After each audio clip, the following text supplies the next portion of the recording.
semiología de la columna vertebral, recordando un poco la anatomía y luego pasamos a las lesiones más frecuentes. Recordando anatómicamente, ustedes como yo saben de que la columna vertebral tiene una longitud de 70 centímetros aproximadamente, son 33 vértebras que contiene la columna vertebral, 7 cervicales, 12 torácicas, 5 lumbares y un complejo de vértebras que es la región sacra y coxis.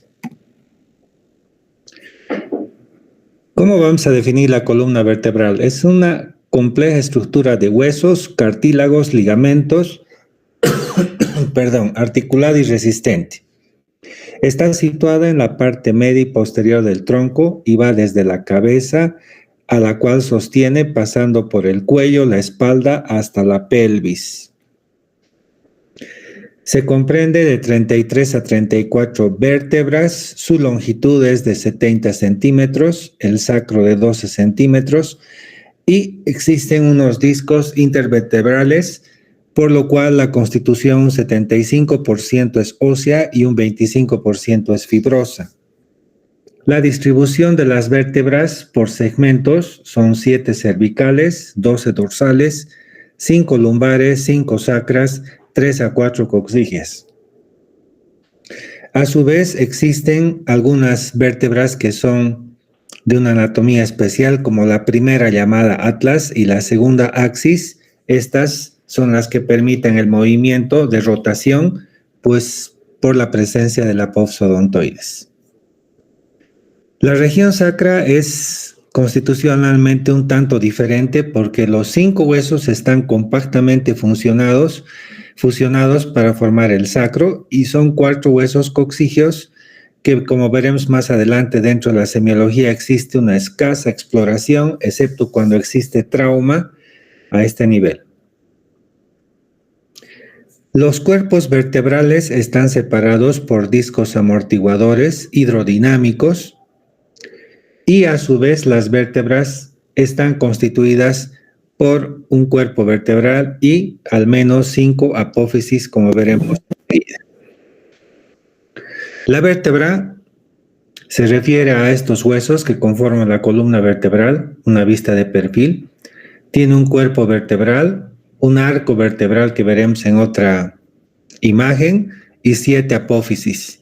La apófisis espinosa, apófisis transversa, la apófisis articular, un pedículo, escotadura superior, escotadura inferior, todas se van a concatenar específicamente para formar el agujero de conjunción por donde van a salir los nervios correspondientes motores, sensitivos y autónomos. Existen por regiones algunas características de las vértebras. Por ejemplo, las vértebras cervicales tienen muy poco cuerpo vertebral y tienen una apófisis transversa un poco menuda. De esta manera forman 7 vértebras cervicales típicas, las 2 primeras con características específicas, sobre todo la segunda por esta apófisis que tiene, que es la apófisis odontoides, que se articula bastante bien con el atlas para los movimientos de rotación. En cambio, las vértebras torácicas, como están viendo en la imagen, tienen una característica especial porque el cuerpo tiene forma de corazón. A ver si vemos acá alguna imagen.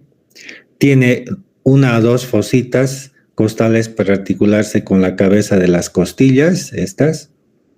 El foramen vertebral es circular, más pequeño que de las vértebras cervicales. Las apófisis transversas son robustas, con una extensión posterolateral. Disminuye desde la dorsal 1 hasta la dorsal 12, va disminuyendo en espesor. Y las carillas articulares que se dirigen las superiores de un sentido posterior y algo lateral. En cambio, las inferiores lo hacen hacia adelante en una porción ventral. Las vértebras lumbares tienen un cuerpo bastante macizo, similar a un riñón, por eso se llaman arriñonados cuando se ve desde arriba. El foramen vertebral es bastante triangular, más grande que de las vértebras torácicas, pero más pequeño que de las vértebras cervicales. Las apófisis transversas son largas, finas, tienen apófisis transversas accesorias en la cara posterior de cada apófisis. Las carillas articulares se dirigen en sentido posteromedial o medial, las inferiores lo hacen en sentido anterolateral. Las apófisis espinosas son bastante robustas, cortas, gruesas, anchas, de forma de hacha. Y por último, el sacro y el coxis, que es un complejo comprimido de huesos. Vemos acá que tienen algunas características comunes en total, porque es un hueso compacto. Existen algunos forámenes para articularse con las vértebras superiores y por donde salen los nervios de la cauda equina. ¿Cuáles son las funciones? Un poco hablando de la fisiología de la columna vertebral. Protege, y lo más importante, la médula espinal y los nervios espinales. Mantiene la posición recta, brinda movilidad, sostiene la caja torácica y presta un apoyo físico a la cabeza y el tronco y a las extremidades superiores. Gracias a la disposición de las articulaciones y la musculatura, proporciona un punto de apoyo durante los movimientos de la cabeza, cuello, inclusive cuando estamos en movimiento. Constituye un movimiento amortiguador y de protección contra violencias verticales. ¿Cuáles son las curvaturas anormales y normales de la columna vertebral? Aquí vemos en la primera imagen que estoy señalando una columna vertebral vista de perfil con las curvaturas que son normales. En la segunda imagen estamos viendo cómo existe una exagerada convexidad dorsal, a lo que se llama cifosis. En cambio, en la tercera imagen estamos viendo una exagerada convexidad anterior, lo que llamamos lordosis. Y si vemos en la parte posterior al paciente, esta desviación axial hacia, en este caso, izquierda, es una escoliosis. Aquí vemos como en la maniobra de Adam más adelante, cómo cuando hacemos inclinar al paciente, si hay una desviación de esta manera escoliótica, acá hay un problema estructural. Superficialmente podemos ver algunas características en la piel, por ejemplo, estas fositas, o este canal que se labra a todo el trayecto de la columna vertebral. Los movimientos principales de la columna vertebral, como vemos acá, es la extensión, rotación derecha e izquierda, inflexión lateral y flexión. Son las principales funciones de movimiento. Ahora, la amplitud de movimiento de la columna, vamos a ver enseguida la cantidad de grados a partir del cero neural. Como vemos, la extensión en este caso, la flexión lateral, la rotación a la derecha, a la izquierda y la misma rotación de la parte superior del tronco sobre el cuello y la cabeza. La amplitud de la columna, aquí vemos, por ejemplo, en flexión desde el cero neutral, vemos una flexión de 75 grados. La hiperextensión, desde 0 grados tenemos unos 30 grados de hiperextensión. La rotación derecha-izquierda entre 35 grados sobre el cero. Y de la misma cabeza tenemos una amplitud de 35 a 45 grados, ya sea en flexión-extensión o inclinación lateral. Las pruebas funcionales se refiere, por ejemplo, a esta primera prueba sencilla donde invitamos al paciente que en bipedestación realice una flexión de manera que vaya tocando el piso con los dedos, y aquí vemos los diferentes grados en los cuales podemos ver, por ejemplo, cuando el paciente alcanza con las palmas el suelo, quiere decir que tiene una elasticidad probablemente bastante amplia y no existe patología. Sin embargo, puede haber extremos donde el paciente no puede tocar con los dedos, ni siquiera puede llegar a la altura de las rodillas. Esto sería como un grado 1. En el grado 2, los dedos pueden bajar por debajo de las rodillas, pero aún así no las muñecas. En el grado 3, las muñecas pueden bajar por debajo de las rodillas, pero los dedos no llegan a tocar los tobillos. En el grado 4, los dedos llegan a los tobillos, pero no alcanzan el suelo. En el grado 5, las puntas de los dedos llegan al suelo. En el grado 6, todos los dedos llegan al suelo. Y en el grado 7, las palmas alcanzan a tocar el suelo. Aquí ya hablamos acerca de la semiología de la columna vertebral con un primer signo, que es el signo de Ott. Este va a medir el grado de flexibilidad de la columna vertebral dorsal.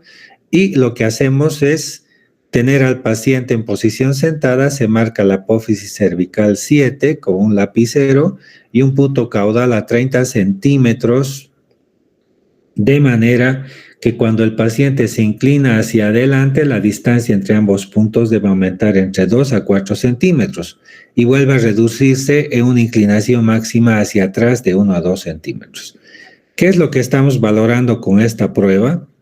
Los cambios de la columna de tipo degenerativo o infeccioso van a hacer que el paciente tenga limitación en la movilidad de la columna y con ello la flexibilidad de las apófisis espinosas.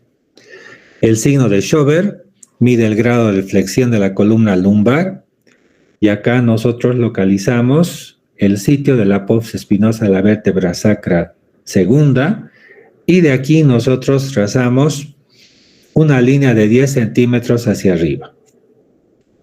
Y la maniobra consiste en hacer una flexión anterior. La distancia entre estas dos marcas cutáneas se amplía hasta 15 centímetros, mientras que en la flexión posterior o reclinación se acorta de 8 a 9 centímetros.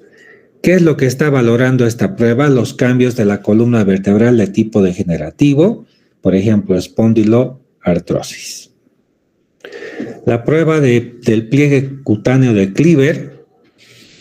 Como ven en la imagen esquemática, tenemos al paciente en decúbito prono, con ambos brazos que están paralelos al tronco, y el médico clínico explorador toma un pliegue cutáneo entre los dedos pulgar e índice y lo desplaza a lo largo del tronco y las extremidades, transversalmente al recorrido del dermatoma. ¿Qué es lo que va a valorar esta maniobra? La presencia de estiramiento cutáneo anormal, así como la consistencia del pliegue, es lo que se valora, si es pastosa, o la ausencia de desplazamiento de la piel. Aquí probablemente existe un gran espasmo muscular y esto nos va a indicar de que existan algunas disfunciones vegetativas profundas, como aumento de la temperatura local, aumento de la sudoración. Puede haber una zona de hiperalgesia excesivamente dolorosa y el pliegue cutáneo está bastante duro y consistente. La prueba de compresión del esternón, como ven, acá el operador. Estas compresiones pectorales se realizan entre los pezones. Esto sirve para valorar la presencia de fractura de costillas. El paciente se encuentra en decúbito supino y el clínico presiona de esta manera el esternón con ambas manos y lo que va a valorar es la presencia de dolor localizado en la zona anterior, puede estar causado por fracturas de costillas. Ahora, si el dolor es a nivel esternal o vertebral, sugiere un bloqueo vertebral o costal por alguna fractura. La prueba de compresión de costillas indica el bloqueo costovertebral o costoesternal, esta unión entre las costillas y la vértebra o la unión de las costillas con el esternón. Debido a fracturas costales, este procedimiento, ven esquemáticamente cómo el operador se pone en la parte posterior del paciente, él mismo se encuentra sentado y lo que hace el explorador es rodear con los brazos, como están viendo, y efectúa una compresión del tórax en sentido sagital y horizontal. Lo que va a valorar esta maniobra es las articulaciones externocostales y costovertebrales. Si existe dolor, estamos frente a un bloqueo o proceso irritativo de alguna articulación que está provocando dolor de tipo local. La prueba de amplitud torácica, como ven, con una cinta métrica, el paciente se encuentra en bipedestación, con los brazos paralelos al tronco. La diferencia normal de amplitud es entre 3.5 y 6 centímetros en inspiración y en expiración forzada. En las mujeres vamos a tomar esta medida por encima de las mamas y en los hombres por debajo. ¿Qué es lo que vamos a valorar? Por ejemplo, algunas enfermedades como la de Bechterew, donde la amplitud torácica está bastante limitada, existe una alteración y dificultad severa en la inspiración y expiración profundas. También podemos encontrar en el bloqueo vertebral, donde existen alteraciones ya sea por infecciones o tumores en la misma pleura y en el pericardio. La prueba o el signo de Sheppelman, esto va a diferenciar si el dolor es de tipo torácico o es de tipo neuralgia, y lo que hacemos es colocar al paciente sentado. Nosotros en la parte posterior le invitamos a que incline la columna hacia un lado y después hacia el otro. Lo que va a indicar es si existe un dolor en la parte cóncava, es indicativo de neuralgia, y si existe un dolor en la parte convexa, se produce cuando existe pleuritis. Ya algunas pruebas específicas de la columna vertebral cervical. Aquí, por ejemplo, vemos la prueba de rotación simple de la columna vertebral cervical. Tenemos al paciente sentado y el operador se encuentra en la parte posterior con las dos manos agarrando en la región parietal, y lo que va a hacer el clínico es mover desde la posición neutral hacia la derecha o hacia la izquierda. Esto va a servir para valorar si el paciente tiene limitación en el movimiento en cada lado y la va a comparar. Esto va a suceder patológicamente cuando existe una disminución de la elasticidad en algunas alteraciones, por ejemplo, por artrosis, infección, acortamiento muscular, etc. En esta otra prueba, la diferencia es de que estamos hiperextendiendo la cabeza y estamos realizando rotaciones o movimientos laterales derecho-izquierdo de la cabeza. El paciente se encuentra sentado y el médico se encuentra sujetando la cabeza del enfermo con una sola mano entre la nuca y otra en el mentón, y va a efectuar un movimiento de extensión ligero, pasivo hacia atrás, y un movimiento lateral hacia cada lado. El movimiento se relaciona con una ligera inclinación lateral de la columna vertebral cervical. Esto se va a volver doloroso o patológico cuando existen alteraciones a nivel de los segmentos de la columna cervical inferiores. La limitación va a indicar de que existe alguna alteración segmentaria de la columna cervical, ya sea por espondiloartrosis o por alguna alteración muscular. Esta es otra prueba, a diferencia de la anterior. Acá lo que hacemos es flexionar la cabeza y vamos a movilizar la cabeza hacia los lados. El procedimiento consiste: el paciente se encuentra sentado y el clínico está sujetando la cabeza con una mano en la nuca y otra en el mentón también, y va a efectuar una flexión pasiva hacia adelante y va a realizar un movimiento hacia cada lado lateral, y esto se relaciona a que existe una inclinación lateral de la columna vertebral cervical. El dolor en esta maniobra se va a producir cuando existen alteraciones en los fragmentos inferiores a cervical 2, cuando se encuentran bloqueados por algún tipo de trauma, espondiloartrosis o algún tipo de bloqueo muscular. Esta prueba funcional segmentaria es bastante sencilla. El explorador se encuentra palpando la emergencia de los nervios cervicales. Como están viendo, agarra con la mano derecha la región occipital y parietal del paciente, y con la mano izquierda, con el dedo índice, se encuentra palpando la emergencia de los nervios cervicales. Aquí va a haber exquisito dolor en caso de que haya una compresión radicular cervical. Esta es la prueba de Soto-Hall, donde el paciente está en decúbito supino y el explorador se encuentra comprimiendo en forma pasiva el esternón del paciente y haciendo que el paciente intente flexionar la cabeza. Esto está relacionado cuando existe una alteración ligamentosa en la zona cervical, cuando existen en algunos casos dolores de tipo tensional que aparece cuando se eleva la cabeza Esto puede estar relacionado con alteraciones ligamentarias. La prueba de la percusión, acá vemos cómo el explorador está agarrando la cabeza del paciente ligeramente flexionada hacia adelante y el clínico va a percutir las apófisis espinosas de las vértebras cervicales. Esto está en relación a la presencia de fracturas, alteraciones ligamentosas o musculares. La prueba de O'Donoghue diferencia el dolor de tipo ligamentoso y el de tipo muscular. Acá el explorador se encuentra en la parte posterior de la cabeza.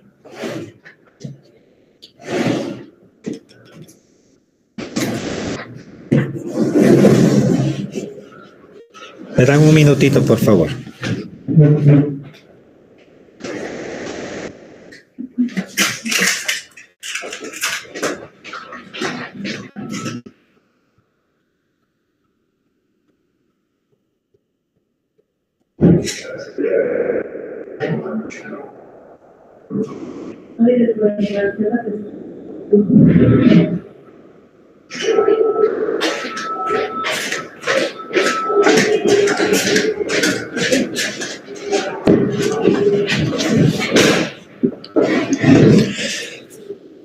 Perdón, continuamos. Entonces, una vez que nos encontramos en la parte posterior del paciente, lo que hacemos es tratar de extensionar lo más posible la cabeza y movilizar hacia los lados, intentando vencer la resistencia que está ofreciendo el paciente. De esta manera, lo que estamos valorando es probablemente si es que existe una alteración a nivel de la musculatura paravertebral, lo que nos va a indicar una disfunción muscular. La maniobra de Valsalva, como ven, el paciente sentado, le pedimos que expulse de la boca con el dedo pulgar, reteniendo y frunciendo los labios, soplando. Esto va a corresponder a una maniobra donde al aumentar la presión intraespinal va a provocar dolor en el caso de que existen lesiones ocupantes de espacio como por ejemplo tumores, estenosis, prolapsos ligamentarios, etc. La prueba de Spurling consiste en que el paciente se encuentra sentado, se inclina y rota la cabeza hacia un lado, el clínico se encuentra detrás del enfermo, coloca la mano encima de la cabeza y percute con el puño cerrado de la otra mano. Y de esta manera lo que se va a producir es dolor en caso de que existan alteraciones en las raíces nerviosas o cuando existe un estrechamiento del agujero intervertebral, se va a producir dolor. Las pruebas de tracción de la columna vertebral, por ejemplo, acá vemos que nos van a servir para diferenciar los dolores radiculares ligamentosos o musculares de la nuca.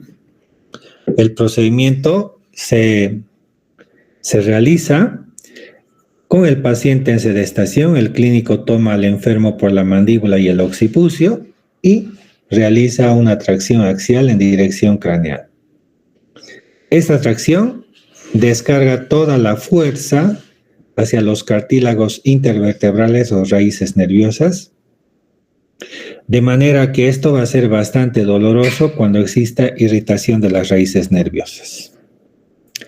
La prueba de caudalización de los hombros, acá vemos, el paciente se encuentra en sedestación, el clínico efectúa una presión en dirección caudal y flexión lateral de la columna, cervical hacia el lado opuesto. La prueba debe realizarse en ambos lados. En caso de que exista dolor, acá existe una compresión radicular probablemente de tipo nervioso. La prueba de compresión de Jackson, el paciente se encuentra en sedestación, el clínico se sitúa detrás del enfermo, coloca sus dos manos encima de la cabeza de este y mueve hacia los lados la cabeza del paciente. En una posición de inclinación lateral máxima, el clínico efectúa una flexión axial sobre la columna vertebral. Esto también se va a producir un gran dolor en caso de que existan alteraciones facetarias de los discos intervertebrales. Prueba de la compresión del agujero intervertebral. Se efectúa el movimiento de la columna vertebral cervical en forma caudal mediante la presión de los cartílagos intervertebrales y agujeros intervertebrales. Se acentúan los síntomas de compresión radicular. La prueba de compresión en flexión. El paciente se encuentra en sedestación, el clínico se encuentra detrás de él y le inclina la cabeza hacia adelante. Desde el vértice del cráneo se lleva a cabo un movimiento en dirección caudal y axial. Esto es útil para comprobar la integridad de los cartílagos intervertebrales. La prueba de compresión en extensión. El paciente se encuentra en sedestación. El clínico permanece detrás y le inclina dorsalmente la cabeza y con la columna cervical 30 grados por encima del cráneo. Y va a ejercer el clínico una presión axial en dirección caudal. Esto va a ser positivo en caso de que exista un prolapso posterolateral de los cartílagos. Y pasamos a las pruebas de columna vertebral dorsal y lumbar. El signo de Adam, por ejemplo, valora la escoliosis estructural o funcional. El procedimiento se realiza con el paciente en bipedestación o en sedestación. El clínico se sitúa detrás y le pide que se incline hacia adelante. Esta prueba permite realizar en pacientes con marcada escoliosis para determinar si la etiología es de tipo funcional o de tipo orgánica. Entonces, si al realizar una inclinación el paciente corrige o reduce la curvatura escoliótica, la escoliosis es funcional. Pero si se produce una malposición escoliósica con aparición de un abombamiento de un lado del tórax o de la zona lumbar, se trata de un trastorno de tipo estructural. Al igual que la digitopresión a nivel cervical, a nivel dorsal también, son los puntos clásicos de Valeix. En este caso le pedimos al paciente que coloque sus dos brazos y sus manos a nivel de la región occipital y el médico va fijando con su mano derecha el brazo izquierdo del paciente y con la otra mano va explorando las posibles alteraciones de tipo radicular mediante la palpación de distintos segmentos móviles a la inclinación pasiva. La prueba de la extensión de la rodilla. El paciente se encuentra en decúbito prono. El clínico va a doblar la rodilla del enfermo e intenta acercar lo más posible a la zona glútea. El paciente debe efectuar de manera pasiva una flexión de la rodilla y posteriormente extender nuevamente la pierna, venciendo la resistencia. Esto va a generar un gran dolor en caso de que exista una compresión del nervio ciático. Al igual que a nivel cervical y a nivel dorsal, a nivel lumbar también podemos proceder a la percusión para ver si existe alguna alteración de tipo óseo a nivel de los cuerpos vertebrales o de las apófisis transversas. El signo del psoas, que es clásico, el signo del ACE, como veremos a continuación, es el signo de la elongación ciática cuando existe una compresión radicular ciática. Lo que hacemos al paciente, el mismo que se encuentra en decúbito supino, le levantamos la pierna de esta manera y va a referir gran dolor el paciente a nivel de la espalda en caso de que exista una compresión radicular. Se parece bastante a esta maniobra que es la prueba del ACG, donde el paciente se encuentra en decúbito supino, se realiza una elevación de la pierna y se va soltando la pierna de manera que el enfermo la deje caer en forma paulatina a su posición inicial. Acá nosotros inclusive podemos medir los grados a los cuales aparece el dolor. El Springing Test, que es la prueba de elasticidad, va a localizar alteraciones funcionales de la columna vertebral lumbar. El enfermo se encuentra en decúbito supino prono. El clínico va a palpar con los dedos índice y medio las apófisis articulares y las láminas articulares de los cuerpos vertebrales a nivel dorso-lumbar y esto va a producir exquisito dolor en caso de que exista alguna alteración estructural. La prueba de hiperextensión, esta es una prueba de valoración del lumbar. El paciente se encuentra en decúbito prono, el clínico sujeta las piernas del paciente y le pide que eleve el tronco. A continuación, el especialista extiende en forma pasiva la columna vertebral del enfermo y efectúa un movimiento de rotación adicional. Va a haber exquisito dolor en caso de que exista una alteración de tipo estructural a nivel de la columna vertebral lumbar. Esta prueba, la prueba de inclinación anterior de la columna asistida, como ven ustedes, el paciente se encuentra en bipedestación, haciendo una flexión forzada. El clínico se sitúa detrás del enfermo y le pide que se incline hacia adelante hasta el momento que aparezca dolor. El enfermo se incorpora nuevamente y se le pide que vuelva a inclinarse hacia adelante. Esta vez el clínico ejerce presión con su muslo sobre el hueso sacro y guía el movimiento de inclinación ventral, sujetando ambas piernas. Esta también es una prueba de valoración de columna lumbar. Aquí un pequeño resumen, ya digamos, de maniobras que son combinadas. Podemos valorar la simetría de una línea biespinosa posterior, pedirle al paciente que flexione la pierna de esta manera, a ver si se encuentra esta línea de manera recta o está inclinada o alterada.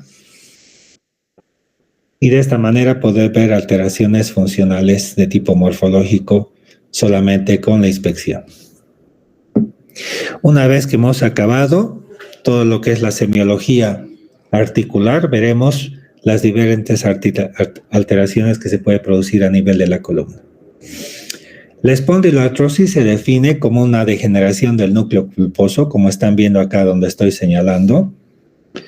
Pierde el grosor y la densidad. Este desgaste normalmente puede producirse, se puede iniciar a partir de los 30 años, generalmente en la mujer, y esto a nivel lumbar. Aquí estamos viendo estos famosos picos del oro y pues la morfología. Acá no se ve bastante bien la unión de los cuerpos vertebrales a través de su disco. Está totalmente alterada la característica visual de esta columna. Y aquí esquemáticamente estamos viendo cómo se va degenerando absolutamente, ¿no? Esto va a producir dolor lumbar cuando se extiende el tronco, se irradia hacia el glúteo, hacia la pierna y el tobillo, y el tratamiento: medicamentos antiinflamatorios, analgésicos, bajar de peso y disminuir las actividades diarias. Se puede hacer fisioterapia, una fase aguda lumbar o fase aguda cervical, con la utilización de corsés específicos o collar cervical, como se ve en la figura. O se puede recurrir, digamos, a algún tipo de analgesia a través de hidroterapia, masoterapia, o trabajar musculatura del abdomen, músculos paravertebrales, glúteos, etc. La espondilolisis se refiere a que existe una ruptura de la lámina de la vértebra, principalmente en L5, L4. La articulación en este caso se queda separada del resto y es más frecuente en los deportistas, ya sea por caída o traumatismo, y la reparación dura entre 6 a 9 meses. Aquí vemos cómo se está produciendo prácticamente en este caso una ruptura prácticamente, lo que va a causar un dolor exquisito. Aquí estamos viendo otra imagen específicamente donde se ha lesionado, aunque no se ha desplazado, como veremos más adelante. En este caso se llama espondilolisis, pero ya espondilolistesis es cuando se va a desplazar una vértebra sobre la otra, ¿no? Esto va a producir generalmente a nivel de la zona lumbar y sacra. La causa es una espondilolisis inicialmente frecuente en los gimnastas. Puede ser tener otra causa degenerativa, traumática, patológica. Entre las degenerativas, por ejemplo, en los individuos más de 50 años por artrosis, patológicas en los pacientes que tienen mal de POT o metástasis ósea, como veremos enseguida. Y aquí lo que vemos es un desplazamiento del cuerpo vertebral por esta consecuencia y una alteración funcional severa. Los síntomas: se va a producir gran dolor, alteración ya sea sensitiva, refleja o motora, contracción de los músculos que acompañan a la columna vertebral, lordosis lumbar de tipo compensatoria y claudicación funcional. Esta espondilolistesis se puede clasificar por esta escala de Meyer-Dean en 5 grados.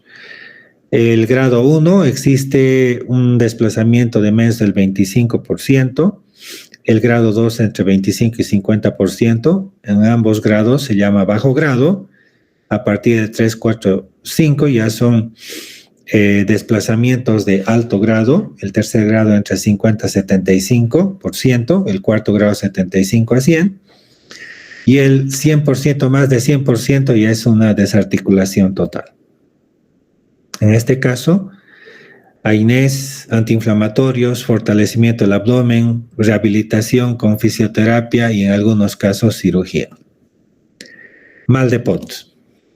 Es la presencia de tuberculosis extrapulmonar que afecta a la columna, principalmente a la columna vertebral dorsal, produciendo inicialmente una artritis de tipo inflamatorio infeccioso, causada por Mycobacterium tuberculosis, altera la curvatura de la columna, produciendo impotencia de miembros inferiores.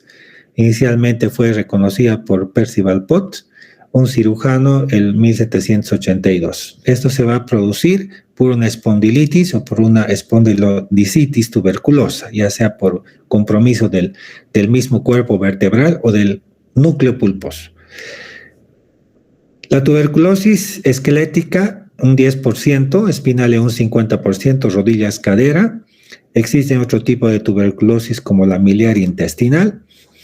Y dentro de la epidemiología, pues la tuberculosis es de amplia distribución geográfica, sobre todo a nivel de países en subdesarrollo. La etiología es por la diseminación hematógena del Mycobacterium tuberculosis. Se establece fuera de la columna, en este caso en el aparato genitourinario, respiratorio, y el motivo de este tema es pues a nivel de la columna vertebral ósea, ¿no? Va a producir infección, discitis y osteomielitis y abscesos. Esto se va a producir ya sea por vía hematógena o por vía linfática. En el cuadro clínico, 90% es el dolor, una historia larga de dolor de 4 meses a 3 años, depende del sitio de la lesión y a nivel cervical, lumbar, a nivel lumbar, etc.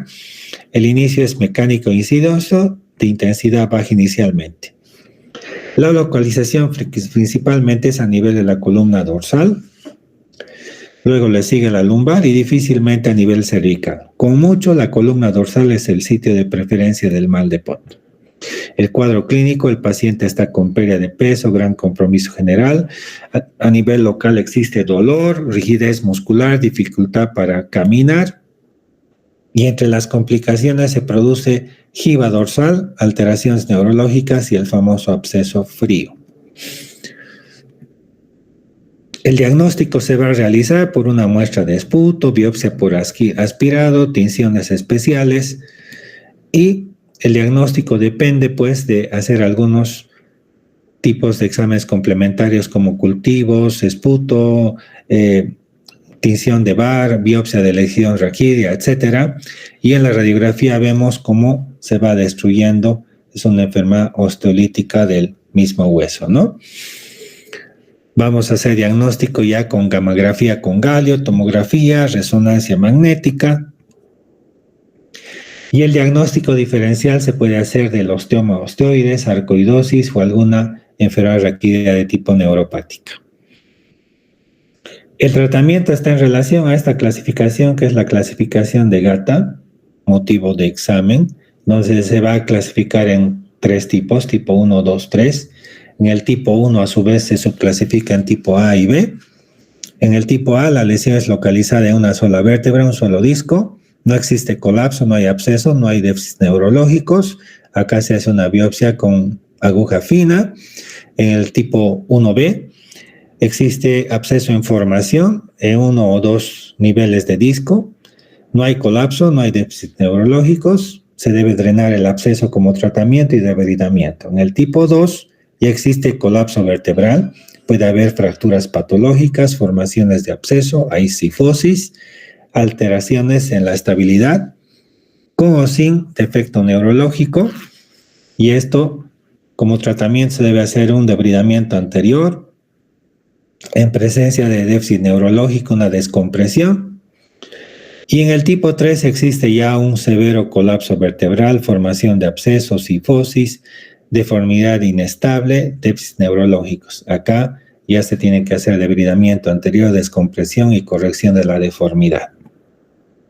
El tratamiento específico para tuberculosis, inmovilización, cirugía,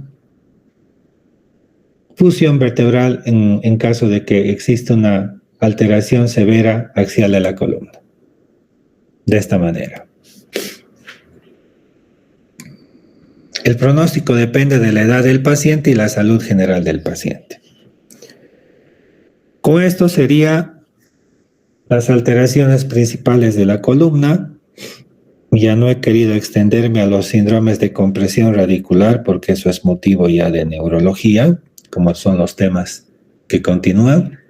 Nos concentraremos en estas alteraciones principales. No sé si tienen preguntas, les escucho.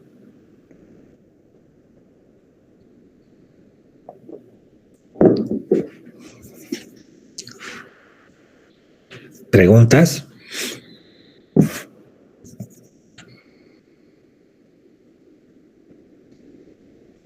Originalmente estas clases estaban programadas en 2, por eso que he tenido que correr bastante, lo siento mucho, pero bueno, estas modificaciones yo creo que alteran un poquito en la calidad de la edición del tema, pero lo más importante creo que es lo que he resumido en estos 45 minutos. Bueno, si no tienen más preguntas o inquietudes, nos quedamos acá. Gracias por la atención, chicos.